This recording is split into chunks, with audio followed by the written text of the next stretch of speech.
pas à quoi je pensais. Laisser mon enfant derrière moi. Maintenant je chauffe de la malédiction et maintenant je suis aveugle. Avec toute cette colère, cette culpabilité et cette tristesse, venir me hanter pour toujours, je peux pas attendre la falaise au bout de la rivière. Est-ce la vengeance que je ressens? Je cherche quelqu'un pour me venger. Penser de mon propre paradoxe, je veux me libérer. Peut-être que je devrais chercher et trouver avant que j'essaie de l'arrêter. Ce ne sera pas long avant que je devienne marionnette. Ça fait tellement longtemps, depuis la dernière fois que j'ai vu mon fils faire du personnage à l'homme derrière les massacres. Depuis que vous êtes parti, j'ai chanté cette chanson stupide pour pouvoir te dire la raison de ta mère.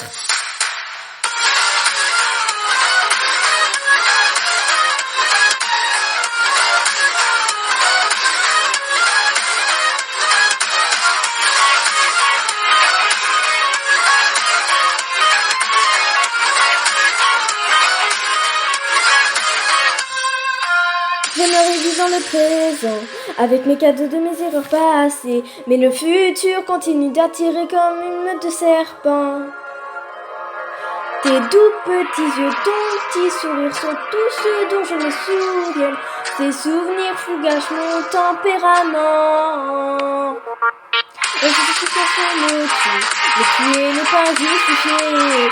Qu'est-il arrivé à mon fils, je suis terrifiée.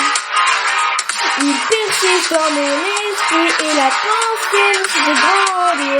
Je suis désolée, mon doux bébé, je vais être là.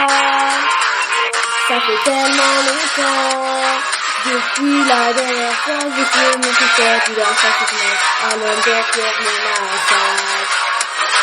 Depuis que vous êtes parti, j'ai chanté cette chanson stupide pour pouvoir réfléchir la raison de ta mère.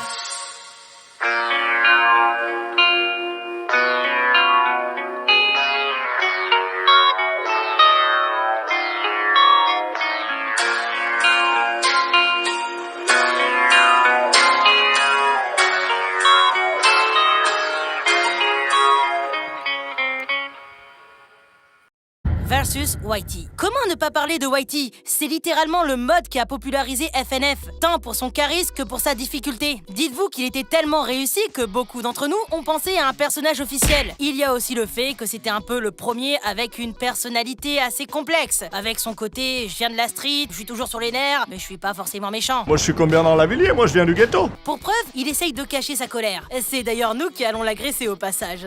Bah alors Bolos, tu fais quoi ici? Ah, vas-y, fous-moi la paix là. T'as peur de faire un petit rap, gros miskin? Vas-y, casse-toi, je suis pas d'humeur. Tu veux pas ton feat avec Beyoncé, princesse? Vite ma mère, prends mon portable et va-t'en. Bon, je suppose que je n'ai pas besoin de le dire. Oui, les musiques sont excellentes. Surtout la première, Lo Fight. Un mélange entre de la lofi et un rap battle. Une idée de génie. Mais hélas, c'est également pour ces musiques que Whitey s'est fait connaître. Je m'explique. Dans les cinématiques, Whitey y va doucement. Il ne veut pas s'énerver. Et il nous dit même de dégager. Plus on avance, plus les musiques deviennent compliquées. Mais clairement pas impossible. Et à force de jouer avec le feu, on s'y brûle les mains. Whitey pète un câble, détruit son micro et vient alors ce cri qui a terrorisé plus d'un joueur qui ne s'y attendait pas.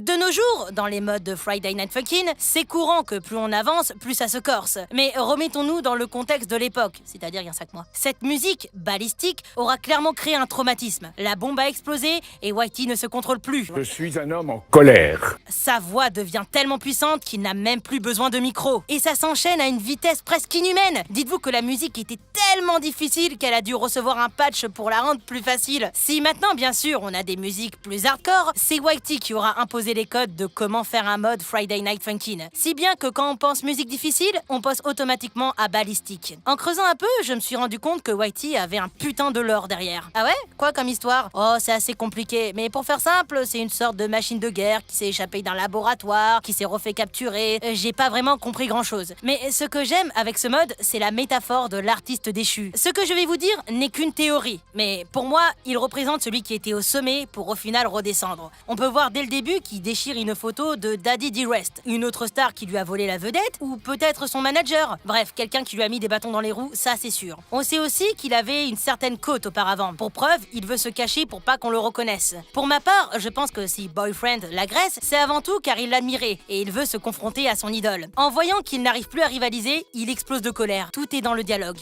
Ils m'ont tout pris, à cause d'eux, je suis forcé de me cacher de ce cycle. Vous connaissez ces stars qui ont fait un carton à temps et du jour au lendemain ont été remplacées par une autre? Whitey est ce genre de star. Ballistic est justement toute la colère qu'il porte à ceux à qui il a vendu son âme. Je dis vendre son âme car je ne sais pas si vous l'avez remarqué, il a un pansement au niveau de la nuque. Au Moyen-Âge, on pensait que c'était par cet endroit que le diable venait récupérer l'âme de ses victimes. Diable, Daddy D-Rest, vous faites le lien? Bon, ce n'est avant tout qu'une théorie. Elle n'est absolument pas confirmée et il y a de grandes chances pour que je dise n'importe quoi. Non, mais pour vous dire à quel point moi-même j'y crois pas trop, le coup du diable et de la nuque, je l'ai repris d'une théorie sur Pulp Fiction. Mais c'est rigolo et j'aime bien penser à cette métaphore quand je vois Whitey. De tous les modes, Whitey en est le tsar. Le tsar bomba, j'ai même envie.